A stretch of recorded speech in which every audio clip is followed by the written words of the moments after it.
अपना श्री गुरु के चरण में प्रणाम करतनी। सती पार्वती माता के चरण में प्रणाम करतनी। साहब भैया दीदी के चरण में प्रणाम करतनी। हमरा प्रणाम के अपना अपना चरण में स्वीकार करें। हे माँ देवी मैया पार्वती, साहब भैया दीदी, जितना गुरु भाई गुरु बहन बानी लोग उन लोग के चरण में प्रणाम करतनी।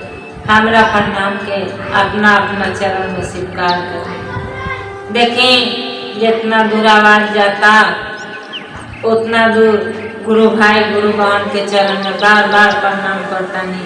हमरा प्रणाम के अपना अपना चरण में स्वीकार करें। देखें हमनी के साहब कितना सुंदर रतन देले बड़न। हमनी के अपना अपना मन में जतन कर लेवे के बाद हमरा रौरा नहीं के पूछा। बिहार में रौरा जाई देखी जे लोग पागल खानी घूमल फिरेला अपना गुरु के काम खातिर, ना धूप लागे आ ना कांट पूस गढ़ेला। अपना गुरु के काम करे खातिर बेचैनी भाई रहेला। समझी जे कैसे लोग कहता। साहब कल सूचना गए रानी हम साहब कल एगो दीदी सूचना भेजली जे हम अपना गुरु के काम करतनी। आवाज देखिए, हम अपना गुरु के काम करतनी आ 3 सूत्र के पालन करतनी। अपना 3 सूत्र के पालन करतनी, अपना गुरु के काम करतनी, मेहनत करतनी। हमार 13 साल के लड़का ई हो गई। साहब गोसा हो गईनी। साहब कहतनी जे तका करे के बाद छोड़ दो महादेव के। सही बात बा। जौन वर्मा जी टाकी मार देले बानी गुरु के ऑर्डर से, तहन तो कटित ना होई केहू से। वो तो भोगना भोगे के पड़ी। साहब कहनी जे छोड़ दो महादेव के। साहब ये बात कहनी जे दीदी के हमरा 12 साल हो गई, हम केने अपना महादेव के छोड़ दे लगे। तो देखी दीदी ई दुख सुख हमनी के साथी है। हमनी के जौन मुठनी बनले बानी सन तहन तो उलझन आई, ओकरा के तरौरे हमरा ढोवे के पड़ी। तो देखी साहब काले गईला पर कहगो रतन मिलत रहला सोने के। लेकिन अब तो हम बिहार में बानी ना देतनी पता के कान लागे तो जाए। अच्छा गुरु दया करियन तब के साहब के परिवार बाटे आदमी जाई दर्शन करी। लेकिन हमरा तो ये बुझाला जे साहब हमनी के साथ में बानी, दीदी हमनी के साथ में बाड़ी। हमनी के दीदी भैया के चरण धाई जाई त महादेव जी से माता पार्वती से नजदीकी करे। उनके के पकड़ल जाई तबे कोई ना। तो हमनी के आसानी बात नहीं के जे अपना गुरु के हमनी के पकड़ लेहल जाई।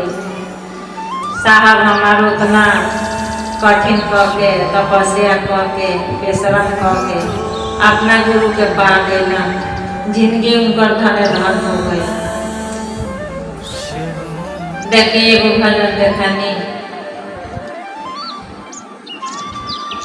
जागल जागल धरतिया के भाग जहाँ होला शिव चर्चा। जागल जागल धरतिया के भाग जहाँ होला शिव चर्चा। वही शिव चर्चा में ब्रह्मा जी आईनी। वही शिव चर्चा में ब्रह्मा जी आईनी। लक्ष्मी माता आईनी उनका साथ जहाँ होला शिव चर्चा। जागल जागल धरतिया के भाग जहाँ होला शिव चर्चा।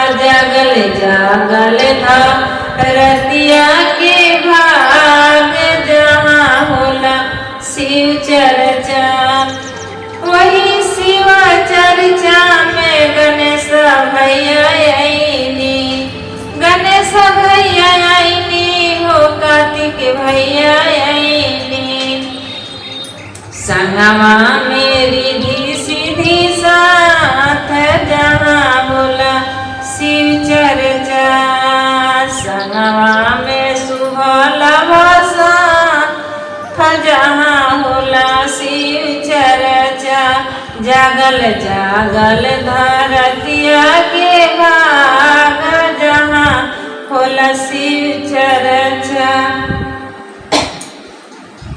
ओही शिव चर्चा में शिव गुरु आईनी शिव गुरु आईनी हो माता जी आईली संगवा में गणेश भैया साथ जहाँ होला शिव चर्चा संगवा में कार्तिक भैया साथ जहाँ होला शिव चर्चा जागल जागल धरतिया के भाग जहाँ होला शिव चर्चा वही शिव चर्चा में साहब भैया आईनी साहब भैया आईनी हो नीलम दीदी आईनी तीन सूत्रा मिलल बा महान जहाँ होला शिव चर्चा जागल जागल धरतिया के भाग जहाँ होला शिव चर्चा हर हर महादेव मैया पार्वती साहब भैया देवी दया करी हे बलू दया करी कम से कम गरीब पर दया करी।